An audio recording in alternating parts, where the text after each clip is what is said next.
Hello everyone. तो 27 अप्रैल 2025 को UP triple SC ग्राम पंचायत अधिकारी की परीक्षा करवाने जा रहा है।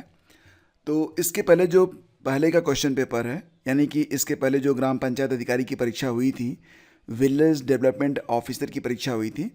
तो जैसा कि आप लोग जानते हैं कि ये वैकेंसी 2018 में आई थी, लेकिन ये री एग्ज़ाम हुआ था 2023 में 26 और 27 जून को। और इसे आप कोइंसिडेंस ही कहेंगे कि 27 जून को जो पेपर हुआ था, 26 और 27 को, 27 जून को जो पेपर हुआ था फर्स्ट शिफ्ट में, पहले शिफ्ट में, उसमें जो जीएस और हिंदी के प्रश्न पूछे गए थे, उन प्रश्नों को आज हम यहाँ पर हल करने जा रहे हैं। ठीक है, तो सबसे पहले हम लोग सामान्य जानकारी के प्रश्नों को हल करेंगे। देन आफ्टर तो उसके बाद हम लोग क्या पढ़ेंगे, हम लोग देखेंगे हिंदी में क्या क्या प्रश्न यहाँ पर पूछे गए थे। ठीक है, चलिए स्टार्ट करते हैं। और सबसे पहले देखते हैं सामान्य जानकारी के जो प्रश्न पूछे गए थे। निम्नलिखित में कौन सा कथन स्टैच्यू ऑफ यूनिटी के बारे में सही नहीं है?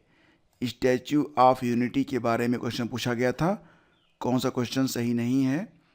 तो कह रहे थे कि इसकी ऊंचाई वसंत मंदिर बुद्ध से कम है। जो आपका वसंत मंदिर है ना, इसकी जो ऊंचाई है, वसंत मंदिर कहाँ पर स्थित है? वसंत मंदिर चाइना में स्थित है।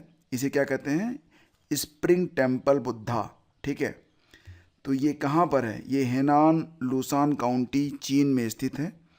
और ये जो है ना ऊंचाई, ये फिलहाल स्टैच्यू ऑफ यूनिटी से तो कम ही है। तो पहला कथन ही आपका यहाँ पर गलत है, तो ये आपका आंसर हो गया, पहला आंसर हो गया। स्टैच्यू ऑफ यूनिटी 31 अक्टूबर 2018 को राष्ट्र को समर्पित किया गया था, ये करेक्ट है। स्टैच्यू ऑफ यूनिटी की ऊंचाई लगभग 182 मीटर यानी कि 597 फीट है, ये भी करेक्ट है। और स्टैच्यू ऑफ यूनिटी कहाँ पर स्थित है? तो गुजरात के नर्मदा ज़िले में स्थित है। मैं सारे विकल्प और सही चीज़ें क्यों बता रहा हूँ? ताकि अगर यहाँ पर प्रश्न रिपीट हो तो आपको एग्ज़ाम में ना इसका बेनिफिट मिले। ऐसा नहीं कि मैं बस केवल क्वेश्चन आंसर बता के आगे निकल जाऊँ, ऐसा नहीं है। थोड़ा सा आराम से समझेंगे हर प्रश्न को, क्योंकि कई बार ऐसा होता है कि प्रश्न जो होते हैं वो रूप बदल कर आ जाते हैं। ठीक है, रूप बदल कर आ जाओगे फिर भी हम पहचान लेंगे, ये प्रयास यहाँ पर आज कर रहे हैं। अगला क्वेश्चन था कि बैक हैंड स्ट्रोक्स यह किस खेल से जुड़ा हुआ है? बैक हैंड स्ट्रोक्स तीरंदाजी, टेनिस, शतरंज या वॉलीबॉल में किस खेल से जुड़ा हुआ शब्द है बैक हैंड स्ट्रोक्स? अगर आप पहचान पा रहे हैं तो बिल्कुल सही, नहीं पहचान पा रहे हैं तो बता दें। सही जवाब ऑप्शन बी है, टेनिस। ठीक है, अगला क्वेश्चन है, भारत में प्रवाल भित्तियाँ किस स्थान पर पाई जाती हैं? ओडिशा के तट, वाल्टेयर उच्च भूमि, त्रिवेंद्रम या फिर मुन्नार की खाड़ी? सही जवाब क्या होगा? जी हाँ, gulf of Mannar, option D is correct. Next है आपका, भारत में जो नूनमती नामक स्थान है यह किस उद्योग से संबंधित है? तो नूनमती जो है यह नमक उद्योग, पेट्रोलियम उद्योग, प्लास्टिक उद्योग, कपड़ा उद्योग में, बहुत सारे लोग नून से नमक समझ रहे होंगे यूपी वाले। ठीक है, खैर मैं भी यूपी से ही हूँ। तो सही जवाब क्या है? पेट्रोलियम उद्योग, option B is right, correct. ठीक है, इसके बाद है अगला क्वेश्चन कि निम्नलिखित में किस पर्वत को हाथी पर्वत के रूप में भी जाना जाता है? हाँ, एक पर्वत है जिसको हाथी पर्वत कहा जाता है। ये मध्य केरल के दक्षिणी पश्चिमी घाट में पहाड़ों की एक श्रृंखला पर स्थित है और पश्चिमी तमिलनाडु की सीमा तक फैला हुआ है। तो ये यही है आपका ना अनामलाई की जो पहाड़ियाँ हैं, विकल्प डी, इनको हाथी पर्वत के नाम से भी जाना जाता है। और ये जो अनामलाई पहाड़ियाँ हैं ये मध्य केरल के दक्षिणी पश्चिमी घाट में पहाड़ों की एक श्रृंखला पर स्थित हैं।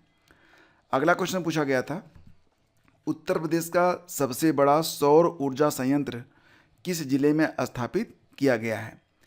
तो उस समय जो ये संयंत्र था मिर्ज़ापुर में स्थापित किया गया था। ठीक है, कहाँ पर? मिर्ज़ापुर में।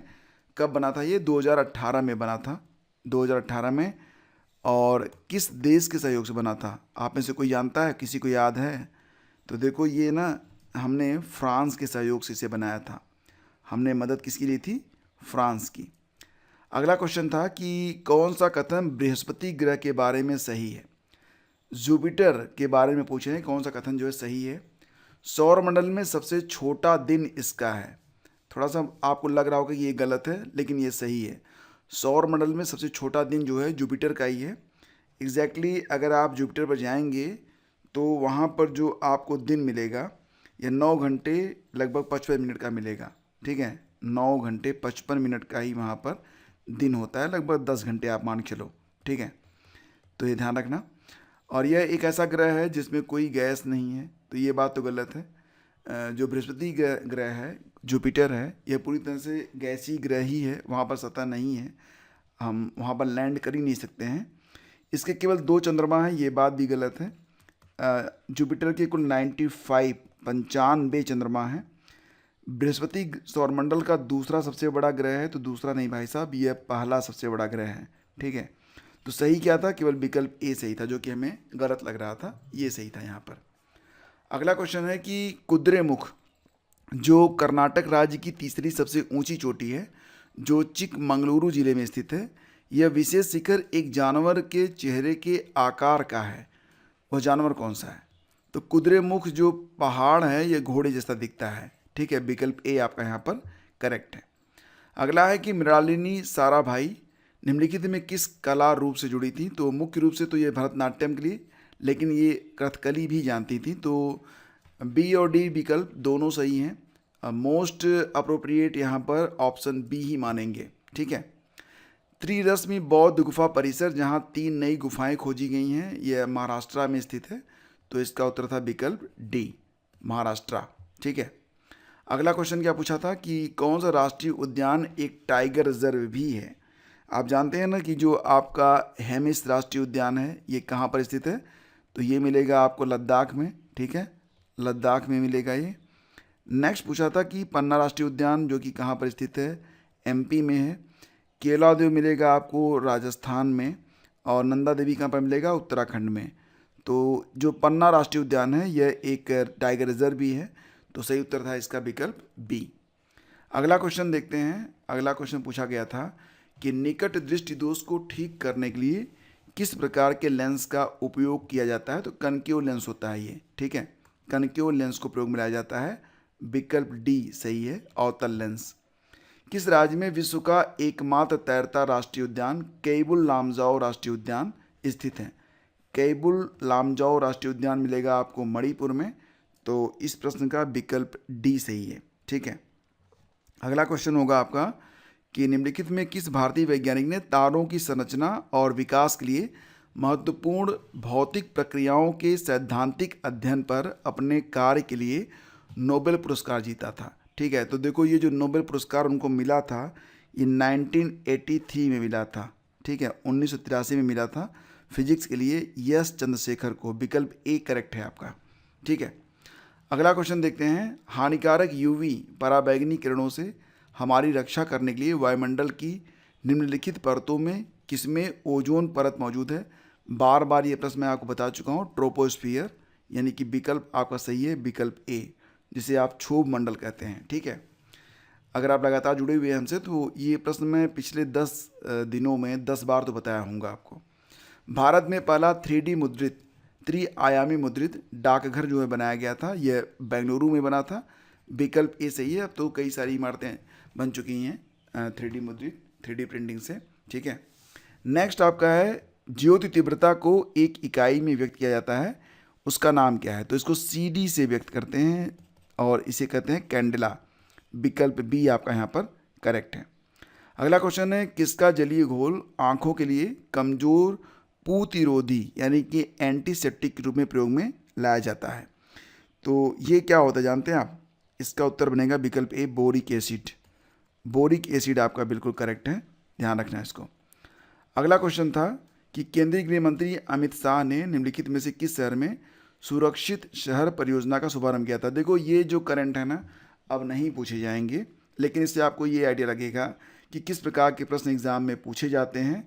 तो उस टाइप का प्रश्न जब करंट में आए तो उसको ध्यान रखना। ठीक है, खास तौर से अगर महिला सुरक्षा से, पर्यावरण से, या फिर कोई ऐतिहासिक समारोह हो रहा है जो कि पहली बार हो रहा है, तो सारे प्रश्न जो है ध्यान से देख लेना, खास तौर से कि कहाँ पर हुआ और उद्घाटन किसने किया, चीफ गेस्ट कौन हुआ, थीम क्या रही, ये सारी चीज़ें इंपॉर्टेंट होती हैं।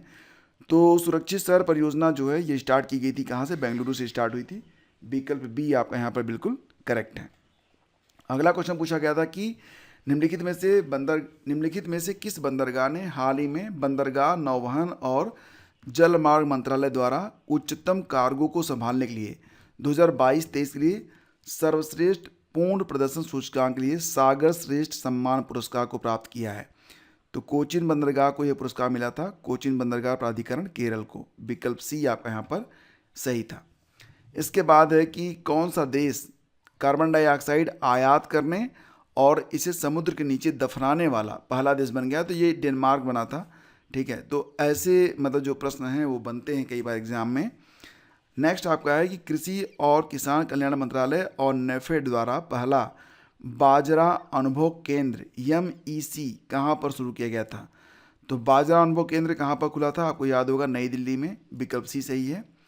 किस देश में हिंसा के बीच 10 लाख से अधिक पोलियो टीके नष्ट कर दिए गए थे? तो सूडान में हुआ था ये। विकल्प सी सही है।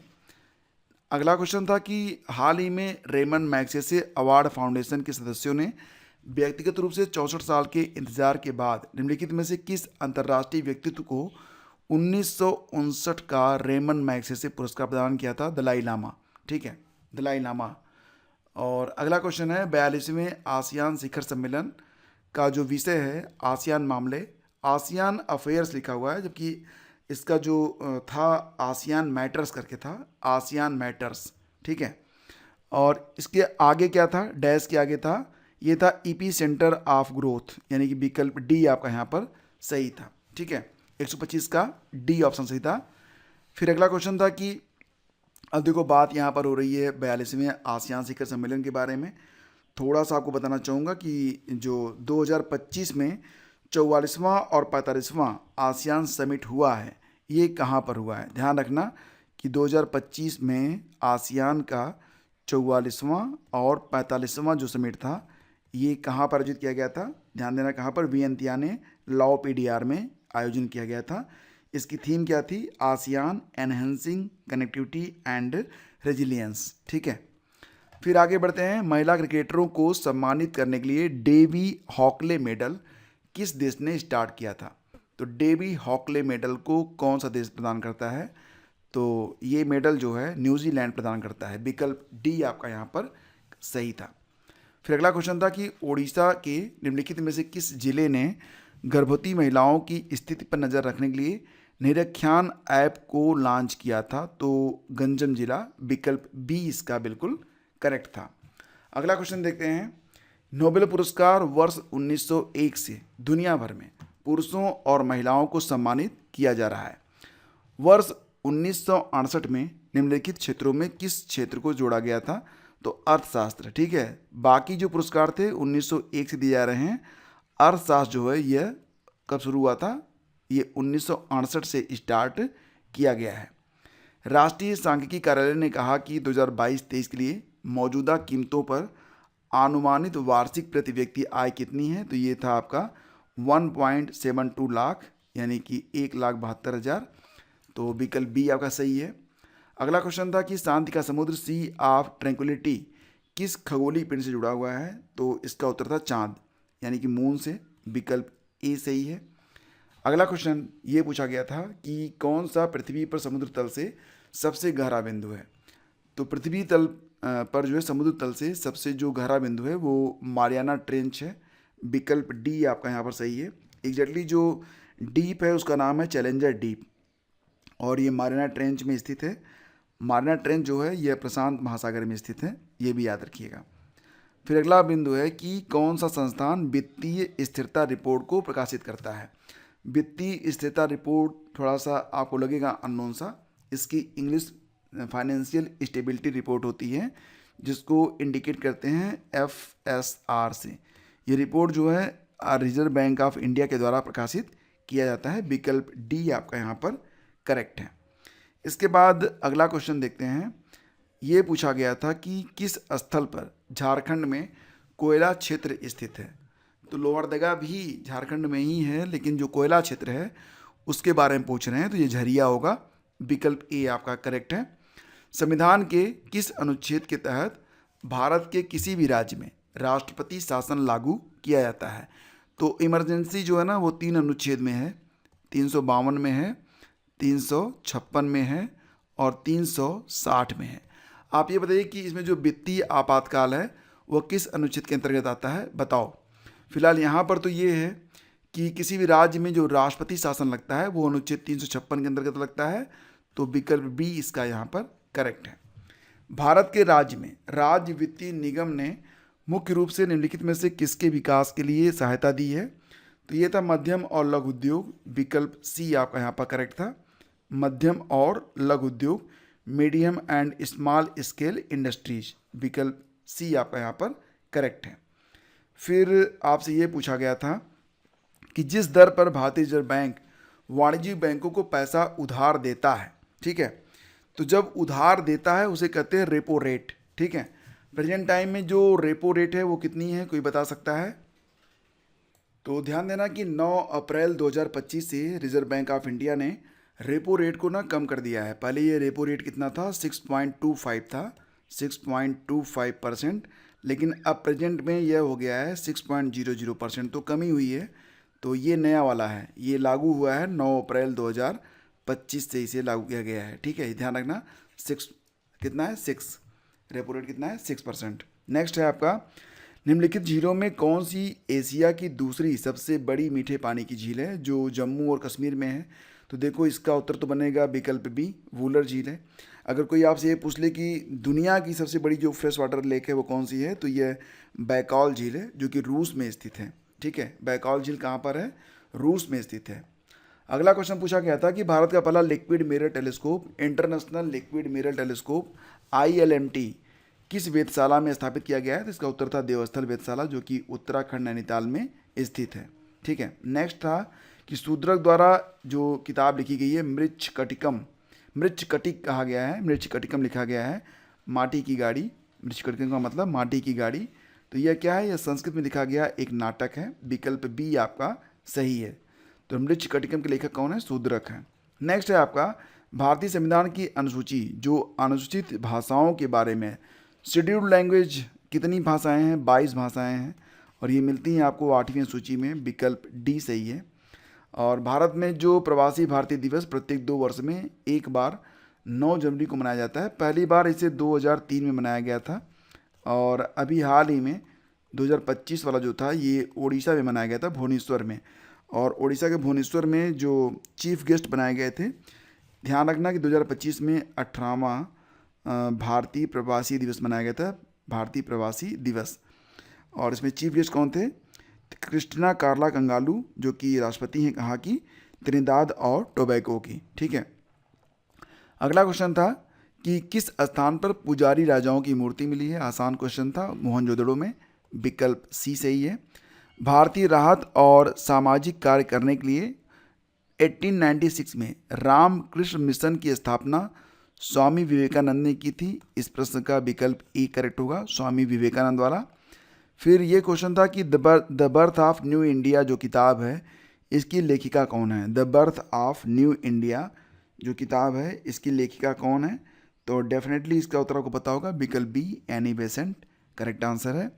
काराकोरम वन्यजीव अभयारण्य लद्दाख में स्थित है, काराकोरम जो है ये लद्दाख में स्थित है, तो वहीं पर ये वन्यजीव अभयारण्य भी है। शिवाजी जब मर गए, शिवाजी की मृत्यु के बाद मराठा राज्य में प्रभावी शक्ति के एक परिवार द्वारा संभाली गई थी जिसने पेशवा के रूप में शिवाजी के उत्तराधिकारियों की सेवा की थी, ये थे चित्पावन ब्राह्मण थे, विकल्प डी आपका यहाँ पर करेक्ट है। फिर क्वेश्चन पूछा गया था कि राष्ट्रकूट वंश के संस्थापक कौन थे, आप जानते हैं दंतिवर्मन या दंतिदुर्ग, इसका उत्तर होगा विकल्प बी करेक्ट है। और 48वां क्वेश्चन था 148 कि किसने सभी 3 गोलमेज सम्मेलन में भाग लिया था, सभी 3 गोलमेज सम्मेलन को, मतलब इसमें तेज बहादुर सप्रू थे और डॉक्टर BR अम्बेडकर थे, तो विकल्प डी आपका यहाँ पर सही है। और कौन सा मंदिर पल्लव राजवंशों के शासन के दौरान बनाया गया था, तो ध्यान देना कि महाबलीपुरम मंदिर भी बना था, ठीक है, महाबलीपुरम मंदिर बनाया गया, पंचरथ बनाया गया था, शोर मंदिर बनाया गया था, कांचीपुरम का कैलाश मंदिर भी बनाया गया था, सब पल्लवों ने बनवाया था, लेकिन यहाँ पर जो विकल्प है वो सी सही है। और ये आपका देखो लास्ट क्वेश्चन था GS का, 50-50 प्रश्न थे आपके। निम्नलिखित में भारत में स्थित किस प्राचीन विश्वविद्यालय को यूनेस्को की विश्व विरासत स्थल में शामिल किया गया है, तो ये था आपका नालंदा महाविहार, ठीक है। कब शामिल किया गया था, तो इसे जो है 2016 में शामिल किया गया था। तो जीएस यहाँ पे समाप्त होता है। आगे बढ़ेंगे और हिंदी के जो 50 प्रश्न पूछे गए थे उनको भी लगे हाथ निपटा लेते हैं। तो ये है आपकी हिंदी में। तो हिंदी में क्या क्या प्रश्न पूछे गए थे, तो आइए इसको भी हल करते हैं। तो पहला क्वेश्चन क्या है, पढ़िए। पहला क्वेश्चन है कि श्रुति सम भिन्नार्थक शब्द आकार और आगार का उचित अर्थ क्या है। आकार और आगार का जो उचित अर्थ है, ये आकार मतलब आकृति, आगार मतलब धाम, तो विकल्प डी सही है। अगला क्वेश्चन था कि मिश्र वाक्य का उदाहरण कौन सा है। मिश्र वाक्य का उदाहरण कौन सा है, तो इसका उत्तर था बीमार होने के कारण रमेश आज खेलने नहीं आया है, या यह वही भारत देश है। अब यहाँ पर डैश आ गया तो यह मिश्र वाक्य नहीं होगा, मिश्र वाक्य ये बनेगा विकल्प डी। ठीक है। और पूछ रहे हैं कि दोनों वाक्यों की संपूर्ण शुद्धता के विषय में कौन सा विकल्प सही है। पहला वाक्य है कि हमको हमारे पूजनीय, पूजनीय नहीं लिखा जाता भाई साहब, जो इसका तत्सम है वो इस प्रकार से होता है पूजनीय, इसका मतलब ये तो गलत हो गया, ये शुद्ध तो नहीं है। उसे मृत्युदंड की सजा, अब देखो मृत्युदंड तो खुद में कंप्लीट है, मृत्युदंड, मृत्यु का दंड की सजा यहाँ पर लगाना ही नहीं था। ठीक है, तो दूसरा जो विकल्प है ये भी आपका गलत है। तो दोनों वाक्य जो हैं पूर्णतः अशुद्ध हैं, दोनों ही वाक्य अशुद्ध हैं, तो ये आपका विकल्प सी करेक्ट होगा। गाल बजाना मुहावरे का अर्थ क्या है, तो मतलब डींग मारना। ठीक है, और ये था कि निम्न किस विकल्प में शब्द युग्म का अर्थभेद सही है। तो अपरा और अपार, अपरा माने क्या होता है दूसरी, अपार मतलब जिसके पार न किया जा सके, यानी कि विकल्प बी आप यहाँ पर सही था। फिर अगला क्वेश्चन था कि अनुकरणीय शब्द में कौन सा प्रत्यय लगा है। तो अनुकरणीय जो शब्द है इसमें जो प्रत्यय लगा था वो कौन सा था, तो ये था आपका नीय, अनुकरणीय। ठीक है। नेक्स्ट है आपका नरेश घर गया पूर्ण विराम, उसने माँ को देखा पूर्ण विराम। वाक्य संश्लेषण द्वारा निर्मित संयुक्त वाक्य क्या होगा। मिश्र वाक्य और संयुक्त वाक्य, अभी हमने जो पढ़ा था वो मिश्र वाक्य के बारे में पढ़ा था। संयुक्त वाक्य के मतलब यहाँ पर जोड़ने की बात की जा रही है और से, तो उत्तर बनेगा नरेश घर गया और उसने माँ को देखा, विकल्प बी सही होगा। फिर प्रश्न संख्या 8 से लेकर 12 तक ये जो अनुच्छेद दिया गया है तो इस पैराग्राफ पर आधारित होगा। खैर आइए पढ़ ही लेते हैं। एकता के महत्व से संबंधित अनेक लोकोक्तियाँ प्रचलित हैं, यथा 10 की लाठी 1 का बोझ, अकेला चना भार नहीं फोड़ सकता इत्यादि।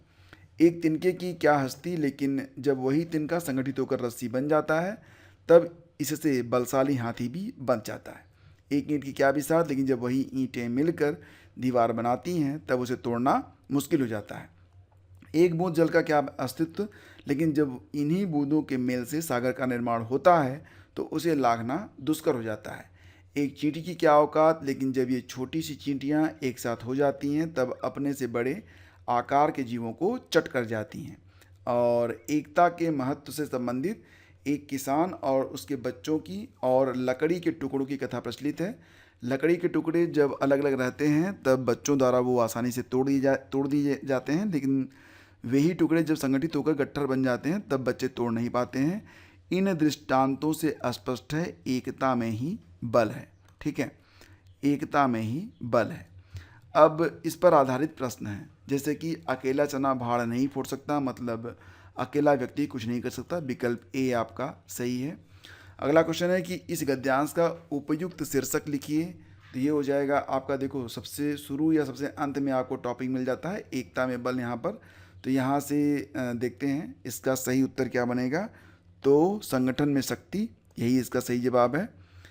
तिनके की क्या विशेषता है, तो सही जवाब बनेगा जब तिनका संगठित होकर रस्सी बन जाता है तब इससे बलशाली हाथी भी बंध जाता है, विकल्प आपका सही है बी। बूंदों के मेल का क्या महत्व है, तो बस वहीं से आप उठाना है, बूंदों के मेल से सागर का निर्माण होता है, विकल्प डी सही है। जब चींटियां एक साथ हो जाती हैं तो क्या करती हैं, अपने से बड़े आकार के जीवों को चट कर जाती हैं, विकल्प सी सही है। कौन सा स्वर संधि का भेद नहीं है, तो अनादि या स्वर संधि का कोई भेद नहीं है, दीर्घ है, वृद्धि है, गुण है। ओष्ठ वर्ण यानी कि ओठ को छू कर जो शब्दावली होती है वो प प ब म है, तो ऑप्शन ए सही है, इसी विकल्प में है ये। अगला क्वेश्चन था कि हिंदी की उपभाषाओं की संख्या कितनी है, तो हिंदी की जो उपभाषाएं हैं उनकी संख्या कितनी है। आपको पता है ना, ये 5 होती है, विकल्प ए आपका सही है। तो ये जो 5 उपभाषाएं हैं कौन कौन सी हैं, देखो एक तो आपकी हो गई राजस्थानी, ठीक है, दूसरी हो गई पश्चिमी हिंदी, और तीसरी हो गई पूर्वी हिंदी, ठीक है, पूर्वी हिंदी हो गई, पश्चिमी हिंदी हो गई। इसके बाद देखेंगे तो बिहारी, बिहारी हो गया, और क्या हो गया, पहाड़ी, ठीक है। तो इस प्रकार से ये 5 भाषा कौन कौन सी हो गई, पहले राजस्थानी, पश्चिमी हिंदी, पूर्वी हिंदी, बिहारी और पहाड़ी, ठीक है। कौन सी कहानी प्रेमचंद द्वारा रचित नहीं है, पूस की रात, दो बैलों की कथा, ईदगाह, सभी कहानियाँ किसकी हैं, प्रेमचंद जी की हैं। अब यहाँ पर ताई नामक जो कहानी है ये प्रेमचंद ने नहीं लिखी है, इस कहानी को लिखा गया है विश्वंभर नाथ शर्मा कौशिक के द्वारा। बहुत ही अच्छी कहानी है, पढ़ना चाहते हैं तो आप टेलीग्राम पर चले जाइएगा, मैंने वहाँ पर इस कहानी को शेयर किया हुआ है। फिर अगला क्वेश्चन होगा कि अध्यक्ष नगर पालिका, अध्यक्ष महानगर पालिका को लिखे गए पत्र को किस प्रकार का पत्र कहेंगे, ये आपका होता है औपचारिक पत्र, विकल्प बी करेक्ट है। दोहा है कि माला तो कर में फिरे, जीव फिरे मुखमाई, मनुआ तो 24 फिरे, यह तो सुमिरन नाही। तो ये जो है दोहा ये कबीरदास का है, विकल्प ए करेक्ट है। भारत का कौन सा कौशल सबसे पहले बच्चा सीखता है, भाषा का कौन सा कौशल सबसे पहले बच्चा सीखता है, तो ये सुनना और समझना, ये आपका बिल्कुल करेक्ट है। अगला क्वेश्चन है कि निम्नलिखित में किस विकल्प में अनुनासिक का प्रयोग होता है, तो अनुनासिक जिसमें मतलब चंद्रबिंदी होती है, तो ये विकल्प बी आपका यहाँ पर बिल्कुल सही रहेगा। राहुल सांकृत्यायन ने लेखन के लिए निम्नलिखित में से किस विधा को विशेष रूप से पसंद किया है, तो यात्रावृत्त को, ऑप्शन डी करेक्ट है। रसखान कवि किस भाषा के कवि थे, तो रसखान जो थे ये ब्रज भाषा के थे। केवल रसखान ही क्यों भाई साहब, बहुत सारे कवि हैं जो कि ब्रज भाषा से ही जुड़े हुए हैं। लाइक एज हम यहाँ पर बात करें तो आपका जो कई नाम आते हैं, रसखान, रहीम, देव, रत्नाकर, सभी ब्रजभाषा के कवि हैं।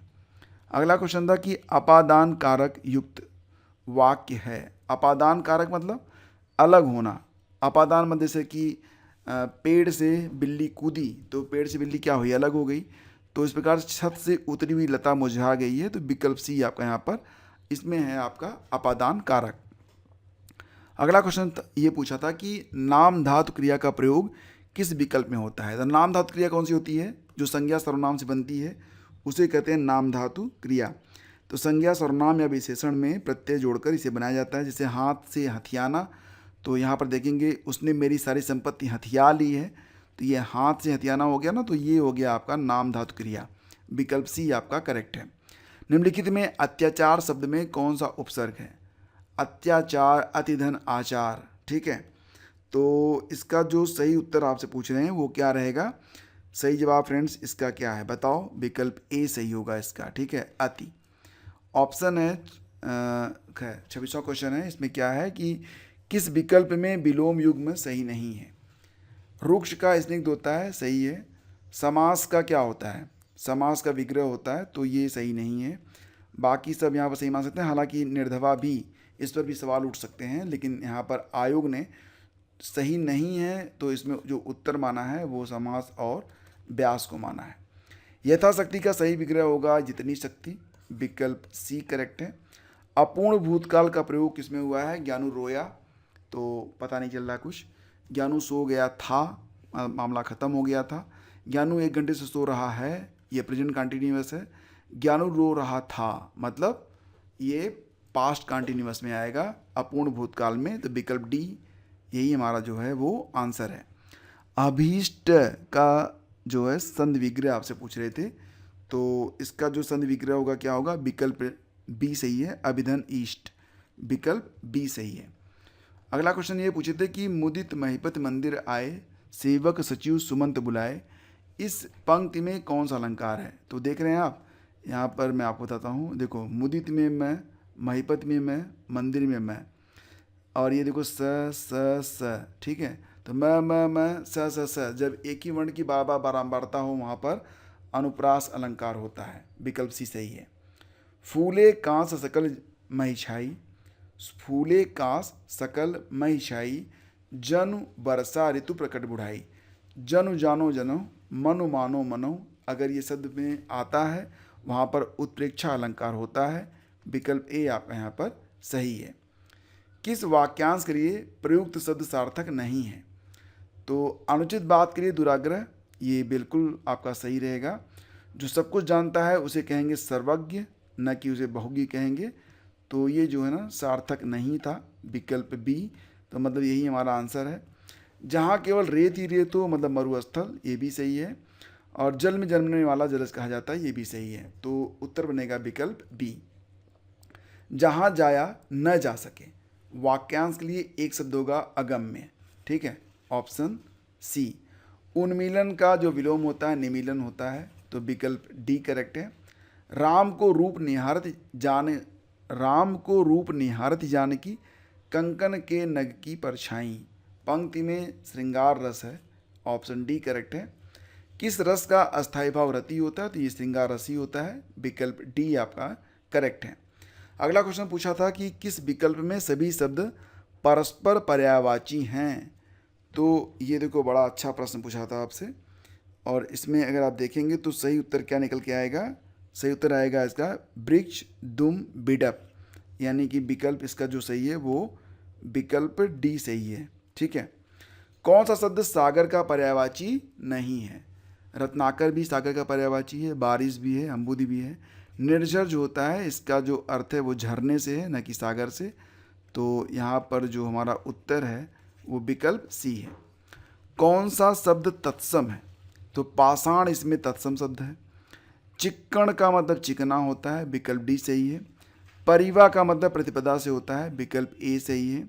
गुप्तचर क्या कहते हैं? छिपकर टोल लेने वाला, ये होता है गुप्तचर।